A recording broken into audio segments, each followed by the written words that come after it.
विश्व महिला दिवस के उपलक्ष्य में राज्य स्तरीय महिला कबड्डी प्रतियोगिता का भव्य शुभारंभ। साई महिला जागर संस्था नागपुर द्वारा संचालित श्री साई स्पोर्टिंग क्लब के माध्यम से आयोजित राज्य स्तरीय महिला कबड्डी प्रतियोगिता का उद्घाटन समारोह आज नंदनवन स्थित नागपुर महानगर पालिका उर्दू स्कूल मैदान वुमेन्स कॉलेज के सामने गरबा ग्राउंड में उत्साहपूर्ण वातावरण में संपन्न हुआ। इस प्रतियोगिता का आयोजन अलका ठेंगरे एवं अनीता रेड्डी के विशेष प्रयासों से किया गया है। उद्घाटन समारोह में विधायक कृष्णा खोपड़े, सौ सविता मोहन मते, नागपुर महानगर पालिका की उपमहापौर लीलाताई हाथीबेड़, मनपा गट नेता गणेश चरलेवार, नगर सेविका दिव्या धुर्डे, मंगला खेकरे, ज्योति देवघरे, साथ ही नीलेश गायधने, विलास पाटिल, क्रीडा अधिकारी पीयूष अंबुलकर और सरिता पाटिल प्रमुख रूप से उपस्थित थे। सर, मी अलका नामदेवराव ठेंगरे, संस्थापक सचिव श्री साई महिला जागर संस्था आणि श्री साई स्पोर्टिंग क्लब नागपूर। आम्ही खास जागतिक महिला दिनानिमित्त महिलांच्या विदर्भ राज्यस्तरीय कबड्डी स्पर्धांचे आयोजन केलेले आहे। याचा मागचा उद्देश एकच की शहरातील खेळाडूंसोबतच ग्रामीण भागातील खेळाडूंना कबड्डी खेळात वाव मिळावा, त्यांना एक चांगला प्लॅटफॉर्म मिळावा आणि दुसरी गोष्ट म्हणजे महिलांना सन्मान मिळावा, यासाठी हाच आमचा उद्देश आहे। आणि दुसरी गोष्ट म्हणजे या कार्यक्रमासाठी आम्हाला माननीय आमदार मोहनजी मते आणि माननीय विलासभाऊ पाटील यांनी खूप सहकार्य केले, त्याच्यामुळेच आज ह्या स्पर्धा योग्यरित्या संपन्न होत आहेत। कार्यक्रम की शुरुआत अतिथियों द्वारा प्रतियोगिता का शुभारंभ कर की गई। उद्घाटन के बाद पहले 2 मुकाबलों की शुरुआत कर प्रतियोगिता का श्री गणेश किया गया। पहला मुकाबला रविंद्र उमरेड और विक्रांत नागपुर के बीच खेला गया, जबकि दूसरा मुकाबला विद्यार्थी युवक क्रीडा मंडल नागपुर और मराठा लॉन्सर्स नागपुर के बीच आयोजित किया गया। नमस्कार, मी श्रीमती गीता साखरे, जिल्हा क्रीडा अधिकारी परभणी इथून आलेली आहे आणि मी पूर्वाश्रमीची मराठा लॉन्सर क्लब धरमपेठ इथली ही खेळाडू आहे।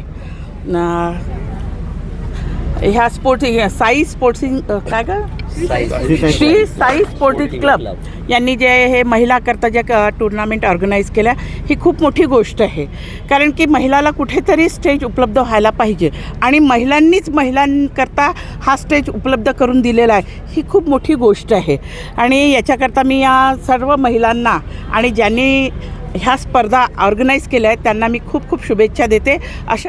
इस अवसर पर विधायक कृष्णा खोपड़े सहित उपस्थित अतिथियों ने इस आयोजन की सराहना करते हुए कहा कि महिलाओं को खेल के क्षेत्र में आगे बढ़ाने के लिए इस प्रकार की प्रतियोगिताएं अत्यंत आवश्यक है। हे महिला जागतिक दिनाच्या निमित्त हे टूर्नामेंट ताईंनी आयोजित केली आहे आणि राष्ट्रीय स्तरावर 25 ते 30 टीम आपल्याकडे आल्या आहे। कुठल्या ह्या टीम आलेल्या आहेत? पूर्ण स्टेटमधून आले, संपूर्ण विदर्भातून। साधारण किती टीम याच्यात सहभागी? 25 ते 30 टीम आतापर्यंत आल्या आहेत। आणि ही स्पर्धा घेण्यामागचा नेमके उद्देश आहे? महिला दिन निमित्त हे ताईचं म्हणजे आधीपासूनच आहे ताईची। उन्होंने भविष्य में भी ऐसे आयोजन निरंतर होते रहने की उम्मीद जताई। कार्यक्रम के दौरान सभी अतिथियों ने खिलाड़ियों से मुलाकात कर उनका परिचय लिया तथा उन्हें बेहतर प्रदर्शन के लिए प्रोत्साहित करते हुए शुभकामनाएं दी।